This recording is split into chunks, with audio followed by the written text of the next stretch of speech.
Ang kooperatiba ay isang legal na samahan ng mga taong may mabuting pag-uugali at pamilya na nagkakatulad ng interes na naniniwala at nagtitiwala sa damdaming magtulungan.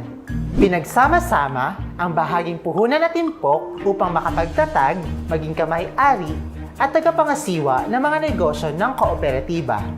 Partner, ano ba ang layunin ng kooperatiba?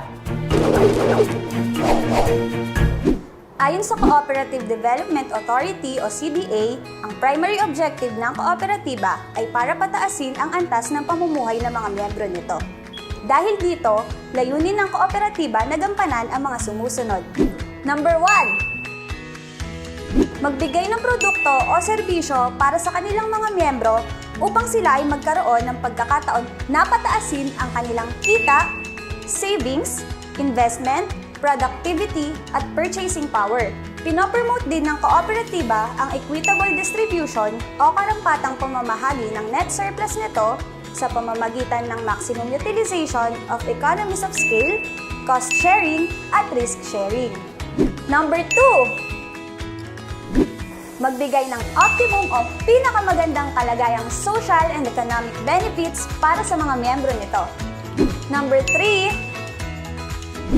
Magturo sa mga miyembro ng mga pamamaraan sa paggawa in a cooperative manner o pagkakaisa at pagtutulungan. Number 4. Palaganapin o paramihin ang gawa ng kooperatiba at mga bagong paraan at ideas sa business management at entrepreneurship. Number 5. Pahintulutan ang mga lower income at less privileged groups na magkaroon ng sustainable livelihood o pagkakakitaan. Number 6. Makipagtulungan sa gobyerno, iba pang kooperatiba at iba pang community development at people-oriented organizations upang mas mapaigting ang pagkamit sa mga nasabing layunin. May mga prinsipyo daw na pinaiiral ang kooperatiba? Ano-ano nga bang mga ito?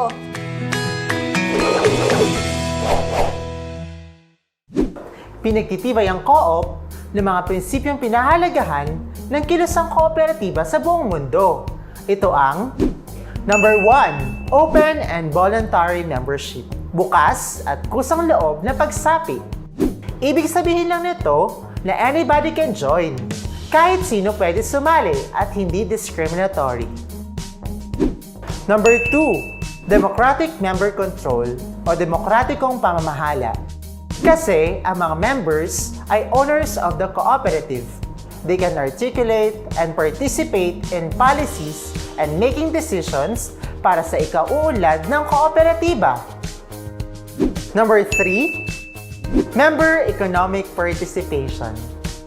Members invest in share capital and savings at nagpapatronize ng iba't ibang serbisyo at programa ng kooperatiba. Sa pamamagitan ng kanilang partisipasyon sa pagpapalago ng co-op, nagkakaroon ng pagkakataon ang bawat kamay-ari ng karagdagang kita mula sa dividends and patronage refund program ng co-op. Nakakatulong din ang co-op sa bawat kamay-ari sa kanilang employment at income generation, maging sa pagpapalawak ng value chain business model sa cooperative. Number 4. Autonomy and independence. Cooperatives can freely enter into agreements with other organizations base sa nakasaad sa RA 9520 o Cooperative Code of the Philippines, katulad ng pagkakaroon ng tax exemption privileges nito. Number 5. Education, training, and information. Cooperatives provide education and training for their members, elected representatives, managers, and employees so that they can contribute effectively to further the development of their cooperatives. Number 6. Cooperation among cooperatives. Pagtutulungan ng mga kooperatiba. Ang mga kooperatiba ay naglilingkod na mabisa para sa kanilang kasapi at pinagtitibay at isinusulong nila ang kilusang kooperatiba sa pakipagtulungan sa iba't ibang kooperatiba sa estrukturang lokal, national at international. Number 7. Social responsibility o pananagutang panlipunan. Ang mga kooperatiba ay tumutulong sa kanilang kinabibilangan na bayan o lugar sa pamamagitan ng mga programang pangkomunidad para sa patuloy na kaunlaran at pagpapatibay ng samahan ng bawat isa.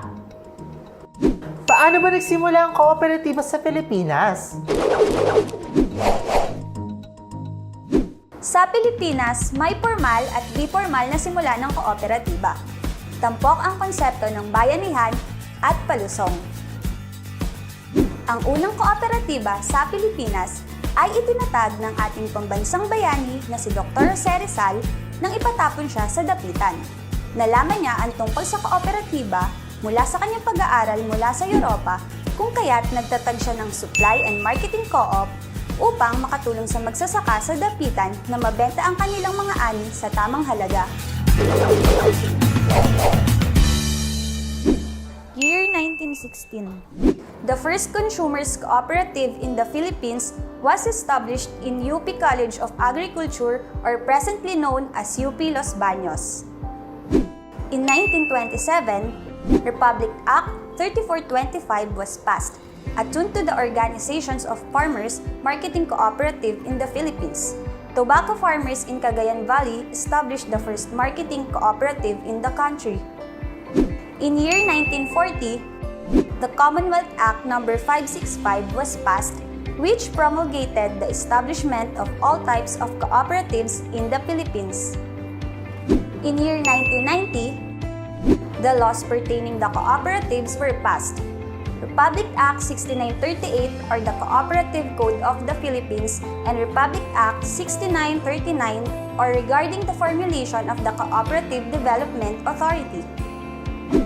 In year 2008, Republic Act No. 9520, or the Act of Amending the Cooperative Code of the Philippines, also known as the Philippine Cooperative Code of 2008, was created.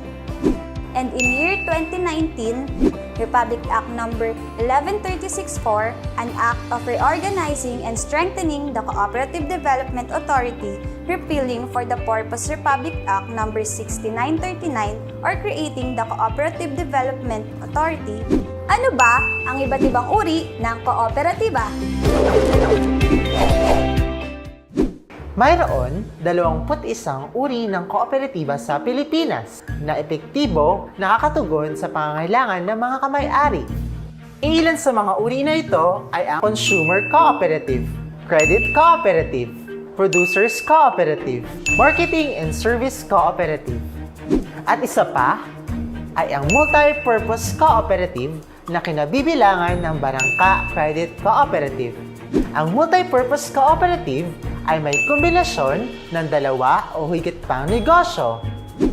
Ayon sa Cooperative Development Authority or CDA, as of 2018, mayroong 28,784